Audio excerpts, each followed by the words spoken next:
कल मैंने तुम लोगों को भाई ये कहा था कि किसी भी आदमी को अगर अपनी हाइट कंप्लीट वॉच करनी है उसमें मिरर में, तो उसको अपने से आधी हाइट का मिरर चाहिए। मतलब जो मिरर की लेंथ है वो, मिनिमम। हाँ, आदमी की यस सर। हाइट है मिनिमम आधी लेंथ है। दो बच्चों ने सबमिट कराया, किसी ने करा ही नहीं, पता नहीं।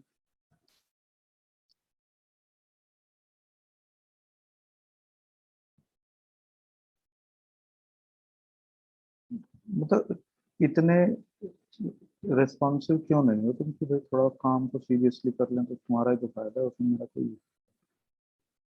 हम्म, इतने रिस्पॉन्सिबल कहाँ से अगर तुम अपना काम भी ठीक से नहीं कर सकते।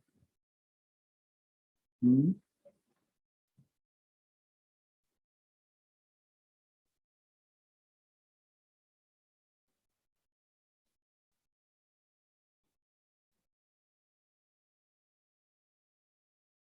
देखो ये आदमी है, आदमी का हेड है, ये उसका फुट है, और भाई ये है एम एन, ये मिरर है। ये मिरर को हमने पीछे से पॉलिश किया हुआ प्लेन मिरर है। अगर हमें ये देखना है कि कितनी हाइट आदमी की है और कितनी लेंथ मिरर की है, तो उनमें अगर रिलेशन एस्टेब्लिश करें तो कुछ इस तरह से देखेंगे कि भाई ये एच हाइट है कैपिटल आदमी की, और स्मॉल एच हाइट है, स्मॉल एच लेंथ है मिरर की। अब तुम देखो ध्यान से कि अगर तो सपोज कीजिएगा कि इस आदमी को अपना सर देखना है, तो बेसिकली होगा क्या कि सर से एक रे निकलेगी ऐसे। और चूंकि आदमी का टॉप मोस्ट पॉइंट सर है, तो वो मिरर के टॉप मोस्ट पॉइंट से रिफ्लेक्ट होएगी, और फिर उसके बाद वो रिफ्लेक्ट होकर लॉ ऑफ रिफ्लेक्शन को फुलफिल करते हुए वो आदमी की आंख पे पहुंच जाए। ये ध्यान रखना कि जब भी तुम अगर मतलब रिटन एग्जाम है कहीं पर, और तुम्हें इमेज वगैरह बनानी पड़ती है, तो तुम कोशिश करना कि भाई पेंसिल से मतलब इमेज बनाओ, और ये रे डायग्राम वगैरह पेंसिल से बनाओ, जिससे कि मार्क्स वार्क्स कटे। स्केल का यूज कर लेना, और कोशिश करो कि ये रे डायग्राम में मतलब एरो जरूर लगा रखे हो, नहीं तो दिक्कत हो जाएगी। अब उस आदमी के अगर अपने फुट देखने हैं, तो देखो पैरों से रे निकलेगी। मतलब ऐसा नहीं होगा कि कभी कुछ बच्चे ना, मैंने इस तरह का भी केस देखा है कि आंखों से रेज निकाल देते हैं। भैया आंखों पे रेज हमेशा पहुंचती है, निकलती है। तो ये पैरों का सिग्नल लेके आई ये वाली रे, ये आंख पे पहुंच गई तो उसको पैर भी विजिबल होगी। कल भी हमने इस बारे में डिस्कस किया था कि ये दो एच और एफ आदमी की बॉडी के दो एक्सट्रीम एंड्स हैं, जो मिरर के दो एक्सट्रीम एंड से रिफ्लेक्शन के बाद ऑब्जर्व हो रहे हैं आदमी। इसके बीच की पूरी जो बॉडी है, उसके मिरर के बीच के पार्ट से इसी तरह से रिफ्लेक्ट हो होकर सारे के सारे सिग्नल आई पे पहुंचते रहेंगे, और आदमी का जो ब्रेन है वो उसकी बॉडी से रिफ्लेक्ट होके वापस उसकी आंख पे पहुंचेंगे वो सिग्नल। देखो अगर इन सिग्नल को मिरर से रिफ्लेक्ट ना करें, ऐसे ही जाने दें, तो यहाँ कोई आदमी अगर इन्हें कैप्चर करता है, तो ये आदमी फिर उस दूसरे आदमी को दिखने लगता है। तो ये सारा खेल जो है विजिबिलिटी का, ये सीधा सीधा इन रेज को देखने की वजह से। अब जैसे तुमने देखा होगा कि आदमी की आजकल एंडोस्कोपी हो रही है, तो भैया एंडोस्कोपी में करते क्या लोग हैं कि फूड पाइप है जैसे, तो ये फूड पाइप तो इस तरह से है ना पूरा का पूरा, तो ये ऐसे ही। तो इसमें आदमी के मुंह से टेलीस्कोप जैसी चीज डाल देते हैं, छोटी सी माइक्रोस्कोप, उसमें एक लाइट का सोर्स भी लगा होता है। तो अंदर जाके वो यहाँ पेट में स्टमक में जाके वो इल्यूमिनेट होता है। इल्यूमिनेट होने के बाद वहां से जो सिग्नल होंगे रिफ्लेक्ट, वो अंदर के बॉडी पार्ट से रिफ्लेक्ट होकर इसमें एंट्री कर जाएंगे, और ये होता है फाइबर ऑप्टिक्स। और उसको फिर यहाँ हम लोग किसी कैमरे की हेल्प से स्क्रीन पे देख लेंगे कंप्यूटर पे। तो बेसिकली जो किसी भी ऑब्जेक्ट की विजिबिलिटी है वो इस बात पर डिपेंड करती है कि उस बॉडी से लाइट सोर्स से लाइट उसके ऊपर इंसिडेंट होएगी, फिर उस सिग्नल को रिफ्लेक्ट करके आदमी के आईज पर पहुंचा जाएगा, तो जाके वो बॉडी विजिबल होगी। ठीक है ना। Yes sir. तो अब तुम ये देखो कि ये आदमी को खुद को अगर देखना है, तो एक तो ये दोनों एंगल जो है ये सेम होंगे, और भाई यहाँ पे ये लॉ ऑफ रिफ्लेक्शन जो हमने अभी पढ़ा है, ये वाला एंगल जो है ये इस एंगल के इक्वल होगा, ये आर है, ये एस। हम लिख देंगे कि angle H M R equal to angle R M E, angle of incidence equal to angle of reflection normal के साथ। इसलिए ये दोनों लेंथ सेम होंगी, H R equal to R E. इसी तरह से E S equal to S F. अगर किसी को कोई प्रॉब्लम हो तो बता देना। अब जरा एच एफ को हम पीसेस में लिखते हैं जरा। H F equal to H R plus R S plus S F. अब देखो H F equal to H R की वैल्यू आर ई है plus R S plus S F जो है वो ई एस है। अब तुम देखो जरा, ये R E plus E S, R E plus E S, ये क्या है भाई, टू आर एस। ये है एच एफ। एच एफ जो है ये कैपिटल एच है, ये ट्वाइस ऑफ स्मॉल एच। हो गया प्रूफ। समझ गया ना। हाँ सर। और देखो इसमें मिरर और आदमी कितनी दूर है, मतलब ये वाली जो डिस्टेंस है डी, ये यहाँ पे आई नहीं, तो इसका मतलब मिरर को हम कहीं पे भी रख के अपनी पूरी बॉडी को देख सकते हैं, अगर हमारे पास मिरर जो है अपनी हाइट से आधी हाइट का है। अगर पूरी बॉडी विजिबल तुम्हें नहीं है किसी पोजीशन के लिए, तो इस मिरर को थोड़ा ऊपर या नीचे शिफ्ट कर दो तो दिखने लगे। ठीक है ना। Yes sir. मतलब हर एक पोजीशन में विजिबिलिटी होगी, ये बात ध्यान रखें। अब इसका दूसरा केस है कि अगर तुम्हें मिरर की हेल्प से कोई अपने पीछे डिस्टेंट ऑब्जेक्ट को तुम्हें ऑब्जर्व करना है।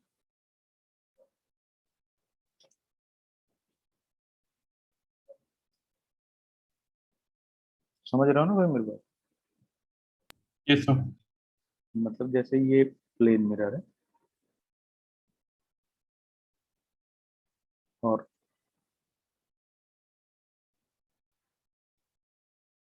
यहाँ पे पीछे कोई एक डिस्टेंट ऑब्जेक्ट है,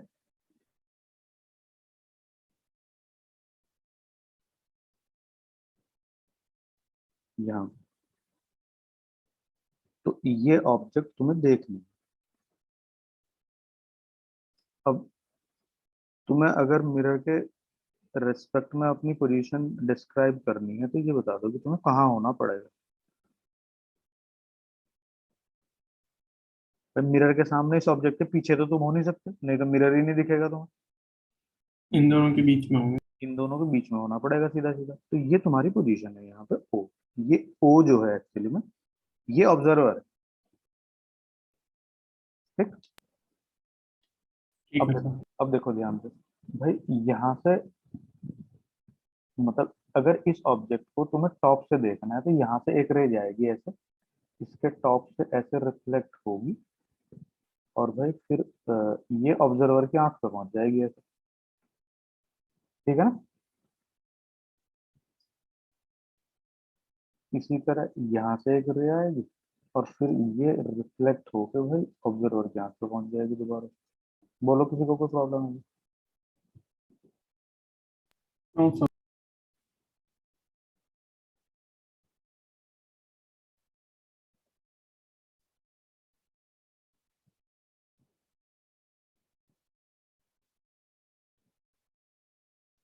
जो यहाँ पे तुम्हें गिवन होगा वो भाई,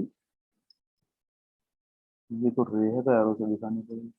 यहाँ जो विजिबिलिटी है तो तुम्हारे पास जो डेटा अवेलेबल होगा, जिस ऑब्जेक्ट को तुम्हें देखना है उसके और मिरर के बीच की डिस्टेंस कैपिटल डी है। मिरर और जिस आदमी को चीजें देखनी है उसके बीच की डिस्टेंस स्मॉल डी है। और भाई ये जो ये ऑब्जेक्ट है ये इसकी लेंथ है एल,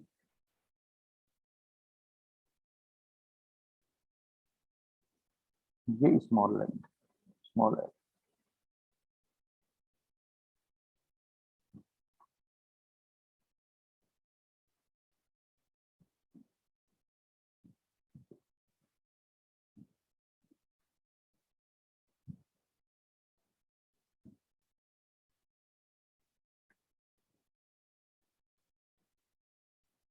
एम एन।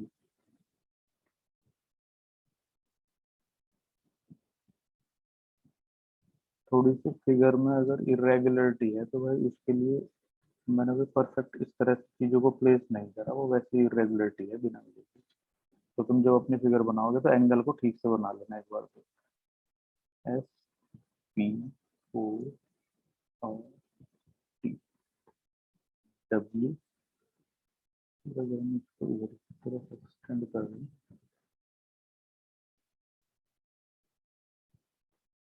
एक्स को एक्सटेंड कर लो भाई इधर की तरफ, ये वाई है, इनटू Z। पहले ये बताओ कि तुम्हें चीजें समझ आई जितनी मैंने स्केच करी है हम पे, क्या नहीं है? आ गई सर। ठीक है, अब तुम्हें ये देखना है कि small L, capital L, small D और कैपिटल डी में क्या रिलेशन है, एक बार इसको देखते हैं। देखो ध्यान से। भाई तुम ये देखो कि ये जो ये वाला ट्राइंगल है और ये जो डब्ल्यू एक्स एम है, हाँ सर।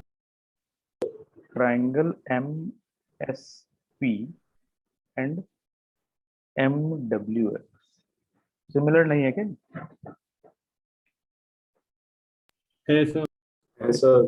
तो इसमें हम कह सकते हैं कि मतलब अगर तुम्हें सिमिलर नहीं भी दिखाई देते तो तुम्हें सबको इतनी मैथमेटिक्स आती है, इसका अंदर थीटा अगर एज्यूम कर रहे हैं तो टेन थीटा दोनों के लिए सेम होगा। मैं सेम रख दूंगा, S P upon M P equal to W X upon XL हाँ सर। X M. अगर किसी को कोई प्रॉब्लम है तो मुझे बता देना भाई।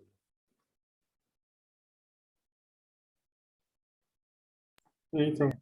अब यहाँ से जो डब्ल्यू एक्स है, जरा एक बार इसको देखना, डब्ल्यू एक्स है भाई S P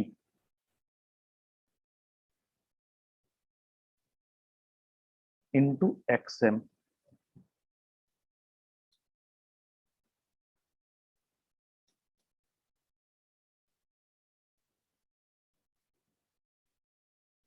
upon M P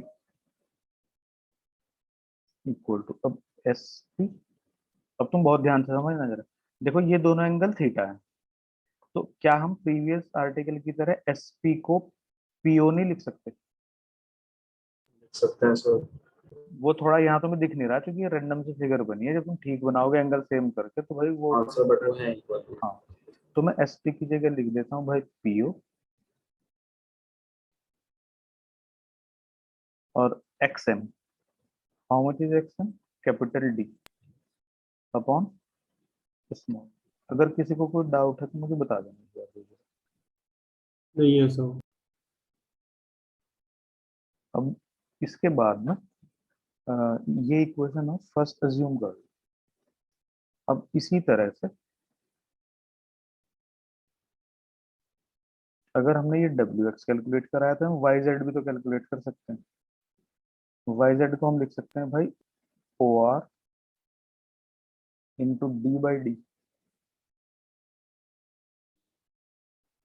ये वाला ट्राइंगल कंसिडर कर सकते हैं और ये दूसरे वाला ये कर सकते हैं, बड़े वाला। बोलो। हाँ सर।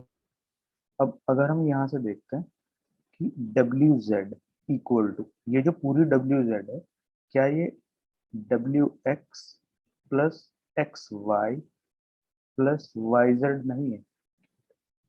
है सर।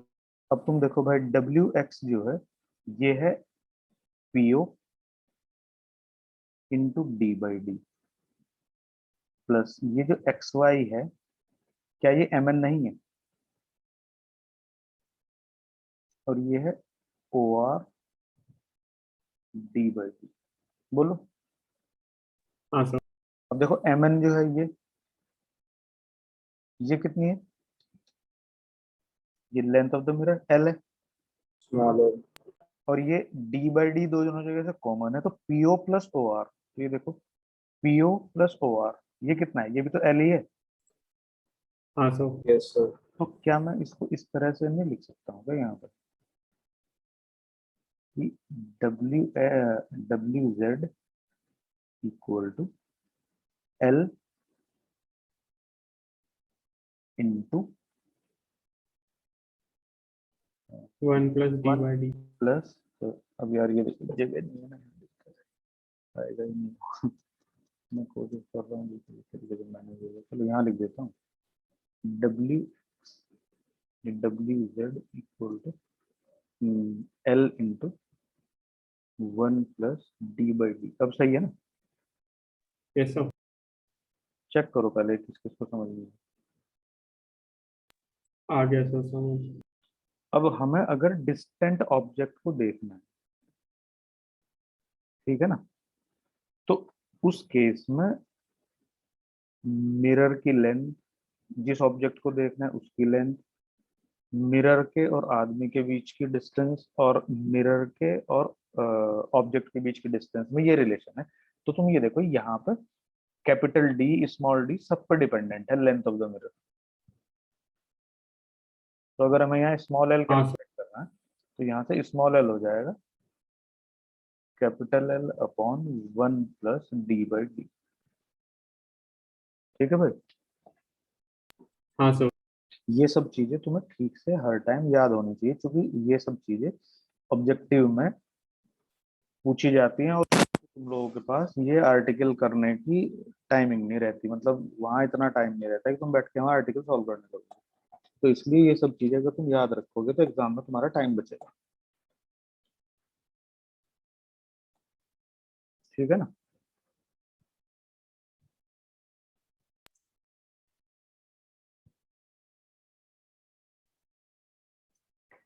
ये पेज नंबर कौन सा है भाई?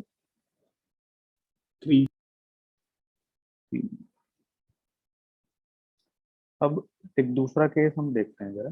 ये काफी इंपॉर्टेंट चीजें हैं, मतलब ये तुम्हें देखने में छोटी छोटी सी लगेंगी, पर जब तुम इनकी रिलेवेंस देखोगे तो इनमें बाद में डिफरेंशिएशन वगैरह तक भी घुस जाता है। जैसे ये प्लेन मिरर है, ये एक ऑब्जेक्ट है ओ, तो अगर ये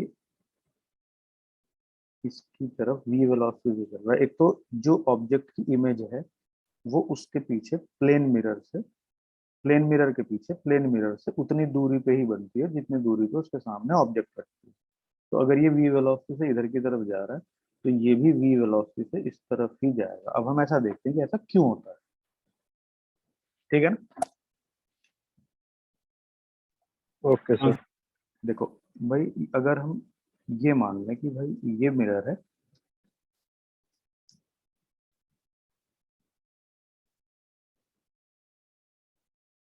और ये बेचारी इससे, जब तुमने इसको ऑब्जर्व किया तो x डिस्टेंस दूर थी, तो इसकी इमेज भी तो पीछे x डिस्टेंस दूर ही बनेगी। अब अगर ये v वेलोसिटी से ट्रेवल कर रही है तो ये 1 सेकंड में कितना राइट की तरफ चली जाएगी? ये यहाँ आ जाएगी 1 सेकंड में, ये डिस्टेंस कितनी होगी v। तो अब प्लेन मिरर से इसकी डिस्टेंस हो जाएगी कितनी, x माइनस वी। तो अब जो नई इमेज बनेगी वो भी x माइनस वी डिस्टेंस पे ही बनेगी। तो तुम ये देखो कि यहां से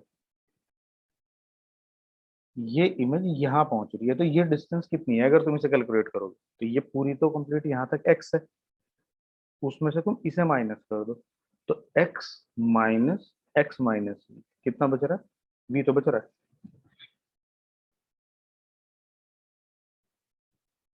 बोलो। हाँ सर। और डिस्प्लेसमेंट कवर्ड इन 1 सेकंड, चूंकि हमने ये 1 सेकंड का ही डिस्प्लेसमेंट कैलकुलेट करा है, तो displacement covered 1 second by object ये है, और displacement covered by image 1 second में ये है। तो इसलिए ये भी तुम साफ दिख रहा है वी आ रही है, तो यहाँ वेलोसिटी ऑफ इमेज और वेलोसिटी ऑफ ऑब्जेक्ट सेम होती है। पर ऐसा कर्व्ड मिरर में नहीं होता, ये बात ध्यान रखना, वहां पे हमें डिफरेंशिएशन की हेल्प लेनी पड़ती है। अब भाई थोड़ा केस ना चेंज हो जाएगा। कैसे? कि प्लेन मिरर है, ये ऑब्जेक्ट है जो यहाँ से x डिस्टेंस पे है इनिशियल ओ, ये मिरर है। अब की बार ऑब्जेक्ट मोशन में नहीं है, अब की बार क्या है कि भाई मिरर ही मोशन में है। तो ये देखेंगे कि अब की बार क्या होगा। तो इसके सामने जितने डिस्टेंस दूर ऑब्जेक्ट है उसके पीछे उतने डिस्टेंस दूर पे ही इमेज बनेगी। तो कितनी दूर इमेज बनेगी? X.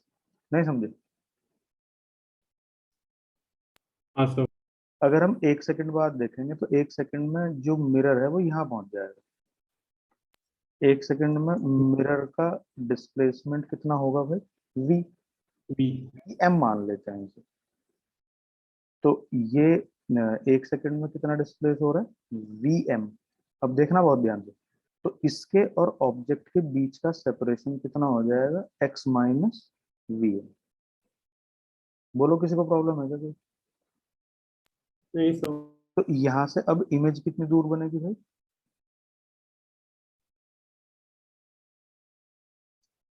X minus V M. तो अब तुम ये कैलकुलेट करो कि ये कितना है। ये तुम्हें साफ दिखेगा, ये 2 VM है।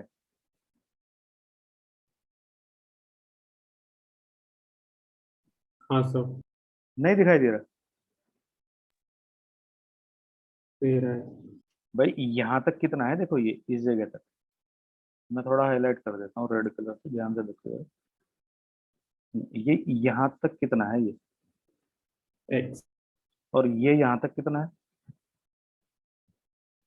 X plus V M. ये एक्स प्लस वी एम हो गया ना इस जगह तक। यहाँ तक देखो तुम, ये पूरा मिरर तो चूंकि यहाँ तक है ना, तो ये एक्स प्लस वी एम ही तो है ये। हाँ सर। तो अगर तुम इसमें से अगर तुम इसमें से इसको माइनस कर दो तो भाई यही तो बचा। हाँ सर। तो एक्स प्लस वी एम में से एक्स माइनस वी एम को माइनस कर दो, तो क्या तो बचा? टू वी एम बच रहा है। 2 VM बचा। तो इसका मतलब अगर प्लेन मिरर v वेलोसिटी से ट्रेवल कर रहा है तो इमेज 2v वेलोसिटी से ट्रेवल करेगी।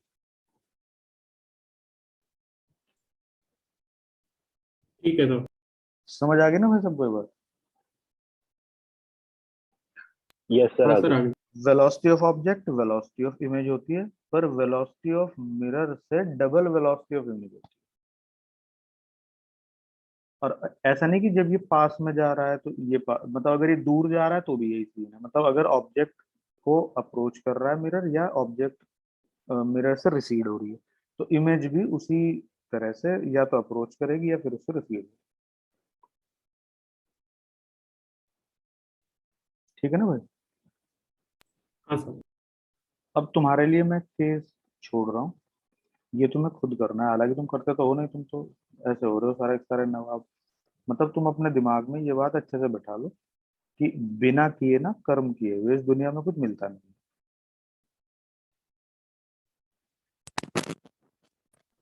अगर तुम्हारा भाग्य बहुत अच्छा है तो तुम्हारी प्लेट में भैया फूड तो आ सकता है, पर उसको तुम्हें अपने पेट तक ले जाने के लिए हाथ से उठा के अपने मुंह तक ले जाने का कर्म तो करना ही पड़ेगा ना।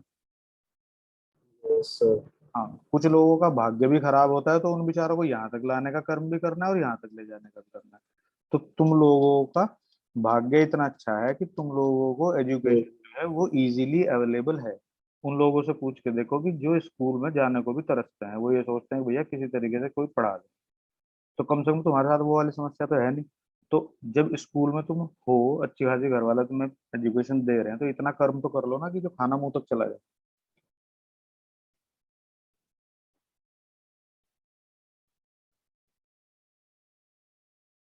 अब ये यस सर। नेक्स्ट केस है भाई, ये कि जिसमें ऑब्जेक्ट भी मोशन में है और इमेज भी मोशन, मिरर भी मोशन में है। ऑब्जेक्ट इधर जा रही है वीओ से, मिरर इधर जा रहा है वीएम से।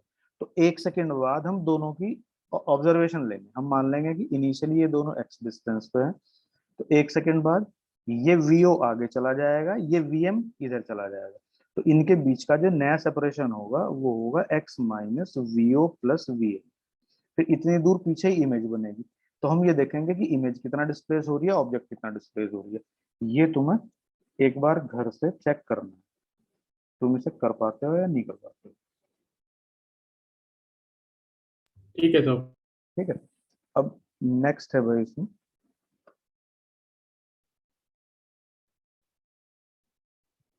कि अगर मेरे पास एक प्लेन मिरर है ध्यान से देखना थोड़ा सा, ये सब चीजों का न्यूमेरिकल आते हैं, आगे भी आएंगे, ध्यान रखना।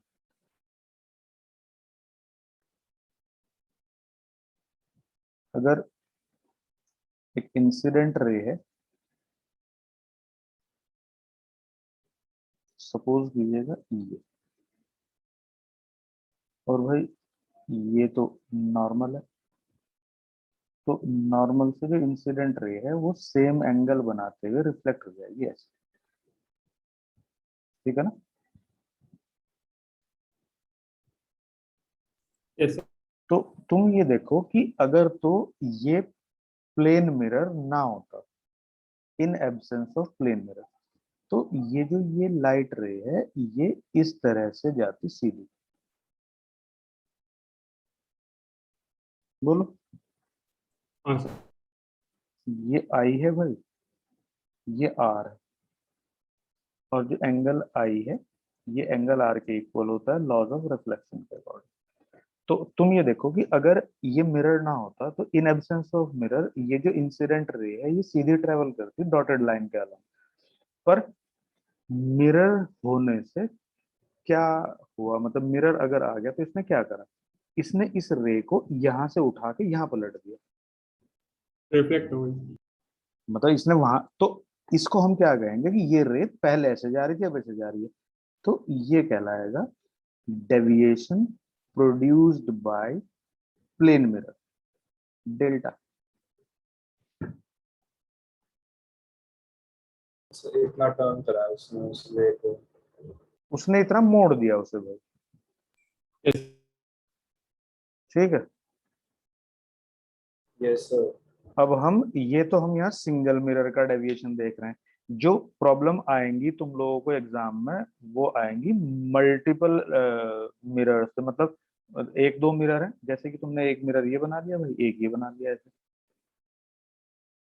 एक रे आई ऐसे आ गई, वो यहाँ आ गई इधर की तरफ, फिर ऐसे चली गई, तो वो पूछ लेगा कि दो रिफ्लेक्शन के बाद या तीन रिफ्लेक्शन के बाद या चार के बाद या पांच के बाद एंगल ऑफ डेविएशन बताओ।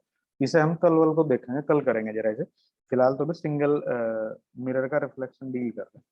तो इसमें तुम ये देखो कि ये जो डेल्टा तुम्हें अगर दिखाई दे रहा है, तो क्या डेल्टा जो है ये 180 डिग्री माइनस 2i नहीं दिखाई दे रहा क्या? अगर तुम लोगों को इसमें कोई डाउट है तो मुझे बता दो। देखो ध्यान से, मैं तुम्हें हाईलाइट करके दिखाता हूँ भाई, ये एंगल कितना है भाई। ये 180 है भाई, ठीक है ना। Yes sir. अब इस 180 में से अगर तुम ये एंगल सब्ट्रैक्ट कर दो ये वाला, तो वही तो बचता है डेल्टा ही।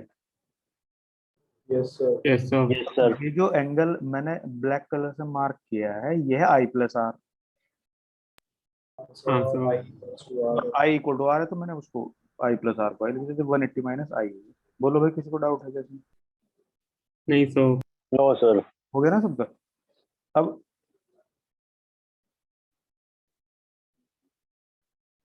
देखो जरा, अब तुम्हें कल थोड़ा सा ध्यान से पढ़ के आना है जरा, मैं अब तुम्हें बताया था, एक बार इसको ठीक से पढ़ के आओ, कल बात करेंगे फिर इसके बारे में। देखो जैसे हमारे पास मिरर है, एक ही है एक ही है, इसके सामने एक ऑब्जेक्ट रख दी, इसकी इमेज यहाँ पे भी बनेगी, इसकी इमेज यहाँ पे भी बनेगी, फिर एक रे इससे रिफ्लेक्ट हो गए भाई ऐसे चली जाएगी, इससे रिफ्लेक्ट हो गए ऐसे चली जाएगी, तो जिस आदमी के पास ये रेज पहुंच रही होंगी उसको ये लग रहा है आ रही है पीछे से। वॉइस चली गई सर आपकी। नहीं आई। अब देखना, आ गई सर।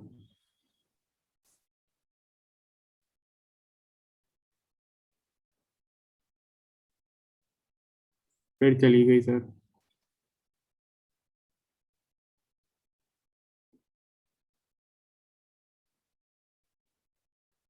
नहीं आई अभी। आ गई। हाँ तो ये हमें मल्टीपल मिरर से रिफ्लेक्शन के बाद इमेज को डील करना है, जरा इसको कल देखें, ठीक है। ये वाला टॉपिक कल बताओगे क्या आप सर? हाँ, थोड़ा सा ऐसे कल बताऊंगा, तो तुम इसे एक बार पढ़ ले। ठीक है सर। और जो मैंने तुम्हें होमवर्क दिया है एक बार उसे देख लेना, उसको केस को अपने आप डील करके देखना करके, तुम्हारे से होता है नहीं। Okay sir. सर मुझे एक चीज पूछनी थी। पूछो भाई। सर आप टेस्ट में कौन से चैप्टर ले रहे हो, एक बार बता देते। भाई मैंने अभी टेस्ट तो डिक्लेयर किया ही नहीं है, ये बात तो तुम बताओगे कि सर हम इस चैप्टर का टेस्ट देने में इंटरेस्टेड हैं। या तो तुम करंट इलेक्ट्रिसिटी का दे दो, फिर कैपेसिटर का दे दो, फिर मैग्नेटिज्म का दे उसका दे दो। पहले कैपेसिटर का दे दो। सर डिस्कस कर लेंगे सर हम, बताओ। हाँ, तो तुम डिस्कस अगर तुम कर लोगे तो तुम मुझे डिस्कस करके कल बता दो कि भाई सारे के सारे तुम कौन से चैप्टर का टेस्ट देने में इंटरेस्टेड हो। ठीक है ओके सर। ठीक है, नहीं मतलब सिंगल सिंगल चैप्टर का टेस्ट दे दो, उसके बाद में फिर मैं कंबाइंड टेस्ट ले लूंगा, दो दो तीन तीन चैप्टर का या दो दो यूनिट का। Okay sir. Okay sir. मतलब सिंगल चैप्टर का टेस्ट देने से ये बेनिफिट है कि चैप्टर थोड़ा तैयार हो जाता है, फिर उसके बाद में मैं मल्टीपल चैप्टर का ले लूंगा। ठीक है ना भाई? हाँ सर। चलो फिर कल जरा काम करके लाओ तो बात जरूर। सर पेज 234 के आगे के नोट्स भेजने थे आपको इस मैं चैप्टर के। आज भेज दूंगा भाई, मैं मुझे ध्यान नहीं है। 34 के आगे की। ठीक है सर। हाँ सर। ठीक। नमस्ते सर। नमस्ते।